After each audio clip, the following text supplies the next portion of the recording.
नमस्कार दोस्तों, मैं रघुनंदन आप सभी का स्वागत करता हूं आपके अपने YouTube channel school of success में। तो जैसे कि आज हम लोग शुरू करते हैं ऐतिहासिक हड़प्पा संस्कृति का कुछ महत्वपूर्ण प्रश्न वन लाइनर के तौर पे 10 प्रश्न बोर्ड पे अंकित किया हूं और उसका आंसर भी मैं आप लोगों को फटाफट बताता हूं आपका समय ना गंवाते हुए। तो चलिए स्टार्ट करते हैं वीडियो को। फर्स्ट क्वेश्चन है, सड़कों के दोनों ओर ढकी हुई नालियों का साक्ष्य प्राप्त हुआ था। इस ये सारा क्वेश्चन हड़प्पा संस्कृति से लिया गया है। ये पहला क्वेश्चन कह रहा है सड़कों के दोनों ओर ढकी हुई नालियों का साक्ष्य।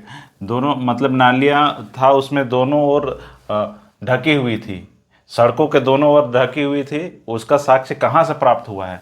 तो प्राप्त हुआ है हड़प्पा के नगरों से, हड़प्पा संस्कृति के हड़प्पा के नगरों से। अब आगे देखते हैं दूसरा प्रश्न। घरों के बाहर का पानी कचरा मुख्य भूमिगत नाले में बाहर था। मतलब कि घर जो कि आजकल देखते होंगे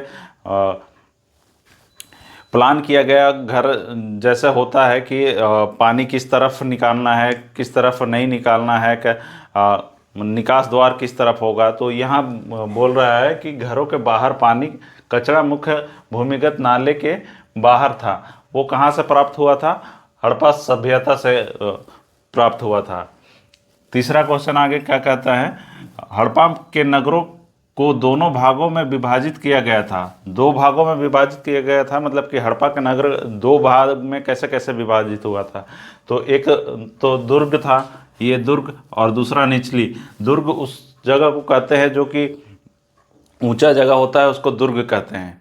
मतलब कि पहाड़ मानिए एक पहाड़ के ऊपर जो घर बसा हुआ है या फिर कॉलोनी बसा हुआ है उसको दुर्ग कहेंगे, और एक पहाड़ के जो तलहटी में बसा हुआ है उसको निचला भाग कहेंगे। तो मतलब कि दो भागों में बैठा हुआ था, एक तो दुर्ग था, दूसरा निचला भाग था। वैसे ही चौथा क्वेश्चन क्या कहता है? हड़प्पा सभ्यता में नगरों की ऊपरी भाग में वर्णित किया गया था। ऊपरी भाग को किसको वर्णित गया था? दुर्ग भी कह सकते हैं या फिर गढ़ भी कह सकते हैं। दुर्ग या गढ़ एक ही है। दुर्ग भी ऊंचा स्थान पे रहता था और गढ़ भी ऊंचा स्थान पे, दोनों को कह सकते हैं कि दुर्ग भी कह सकते हैं, गढ़ भी कह सकते हैं। वैसे पांचवा क्वेश्चन है, हड़प्पा के नगरों में अग्नि वेदियों के साक्ष्य मिले थे। अग्नि वेदियों के साक्ष्य कहाँ पे मिले थे? हड़प्पा के सभ्यता में अग्नि वेदियों का साक्ष्य कहाँ पे मिले थे? तो अग्नि वेदियों का साक्ष्य कालीबंगा और लोथन में मिले थे। कालीबंगा और लोथन कहाँ है आगे पढ़ेंगे, आगे वीडियो में मैं बताता हूँ। द ग्रेट बाथ मोहनजोदड़ो के जलरोधी बनाया गया था। ग्रेट बाथ मतलब कि जो टैंक बनाया गया था वो किससे बनाया गया था, मतलब किस मटेरियल से बनाया गया था? तो मटेरियल बनाया गया था बिटुमेन प्राकृतिक टार से। मोटी परत था, बिटुमेन का मोटी परत है, जैसे आजकल सीमेंट होता है उसी प्रकार से बिटुमेन का एक मोटी परत बना के वो टैंक को बनाया गया था। वही सातवां क्वेश्चन कहता है, हड़प्पा का सभ्यता का स्थल मोहनजोदड़ो स्थित है। मोहनजोदड़ो स्थित है कहाँ पे? सिंधु नदी के तट पर। सिंधु नदी के तट पर मोहनजोदड़ो स्थल, हड़प्पा के मोहनजोदड़ो स्थल स्थित है। आगे फिर आठवां क्वेश्चन देखते हैं, विशाल स्नानगार एक सार्वजनिक जल टैंक था जो कि स्थित है। मतलब कि विशाल बहुत बड़ा नहाने का तालाब, आजकल के संदर्भ में कह सकते हैं कि तालाब कहाँ पे स्थित था? तो तालाब स्थित था मोहनजोदड़ो में। ठीक है, ये मोहनजोदड़ो में स्थित था। अगला 9वां नंबर क्वेश्चन बढ़ते हैं।